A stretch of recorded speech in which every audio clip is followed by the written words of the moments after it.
Hello, क्या बात है, इतनी खामोश क्यों? मैं नहीं, आप यहाँ खैरियत? एक्चुअली बाहर कोई नो एंट्री का बोर्ड नहीं लगा था, अदरवाइज मैं नहीं आता, लेकिन इट्स ओके, इफ यू से आई कैन लीव। बस और नहीं होता मुझसे। ऐसा क्यों है कि मैं अपने दिल की बात नहीं कह पाती?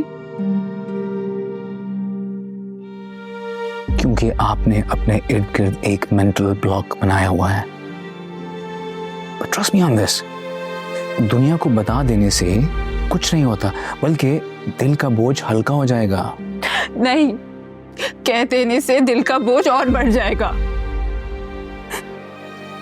आपको क्यों लगता है कोई आपको जज करेगा? करते हैं ना। कैसे किसी को अपने दिल का हाल बताए कि अम्मी ने कुछ कहा है क्या? मुझे अपनी अम्मी की बहुत याद आ रही है।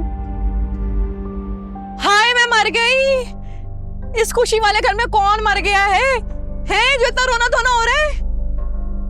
बताएगा कोई मुझे कुछ? सॉरी मोमानी, मुझे अम्मी की याद आ रही थी। लो कर लो गल। इस पूरे घर में सिर्फ तुम्हें ही अम्मी याद आती है, और रोने के लिए सिर्फ तुम्हें चांद का ही कंधा चाहिए है? अरे फलक है, मेहताब बाजी है, तुम्हारी अम्मी का भाई है, उनका कंधा क्यों नहीं लिया? वानी, क्या हो गया आपको? आप शायद ये बात भूल रही हैं कि ये मेरी कजन है, शी इज फैमिली, और इसी रिश्ते से ये मेरे लिए बहुत अहम है। अहम है? सिर्फ यही अहम है तुम्हारे लिए?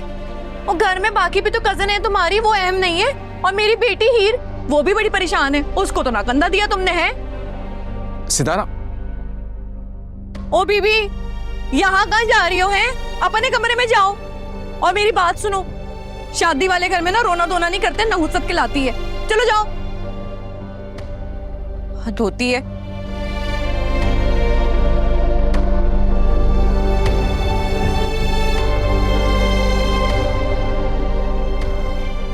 अरे बिल्किस, आओ आओ आओ, बैठो।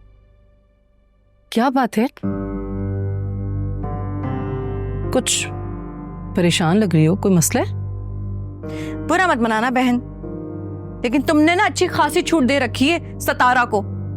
जब देखो इस घर में उसे किसी ना किसी से दलासा और मोहब्बत ही बटोरनी होती है। हद होती है भाई, और खास तौर पर तुम्हारे बेटे से। ये रिवाज तो नहीं है हमारे खानदान का। मैं समझी नहीं। देखो बहन, साफ सी बात है, मैं लाऊं से गुजर रही थी, अचानक भयानक रोने की आवाज आना शुरू हो गई। मैं तो डर गई कि कौन मर गया है। देखा तो मैडम फूट फूट के रो रही थी, तुम्हारे बेटे के कंधे पे सर रख के। अरे मुझे जरा एक बात तो बताओ, क्या इस घर में मैं मर गई हूं, तुम मर गई हो, और कोई नहीं है किसी का कंधा लेने के लिए जो चांद के कंधे पे सर रख के रो रही थी? नहीं, मैं ये कहना चाह रही थी कि मैंने वहां पे ना ज्यादा कुछ नहीं बोला, कहीं चांद को बुरा ना लग जाता ना, इसलिए। लेकिन धचका बहुत लगा है मुझे, हाँ ये बता रही हूँ मैं तुम्हें। अच्छा, लेकिन अभी थोड़ी देर पहले तो यही थी, मेरे पैर दबा कर गई है, बिल्कुल ठीक थी। क्या बताऊं, मेरे बच्चों को मुझसे बिल्कुल अलग कर दिया है। उसके अलावा किसी की बात ही नहीं सुनते। मेरी बहन देखो, मेरी बात समझो। अरे भाई देखो, फलक तो शादी करके अपने ससुराल की हो जाएगी, और कल को चांद की बीवी ने भी तो आना है ना ब्याह के इस घर में, तो क्या इसको सौतन की तरह रखेंगे? मैं तो कहती हूँ हाथ के हाथ ना इसके भी हाथ पीले करके फारिग कर दो, बात खत्म हो जाएगी। लेकिन इसके मामू कहाँ सुनते हैं, मानते ही नहीं है मेरी बात।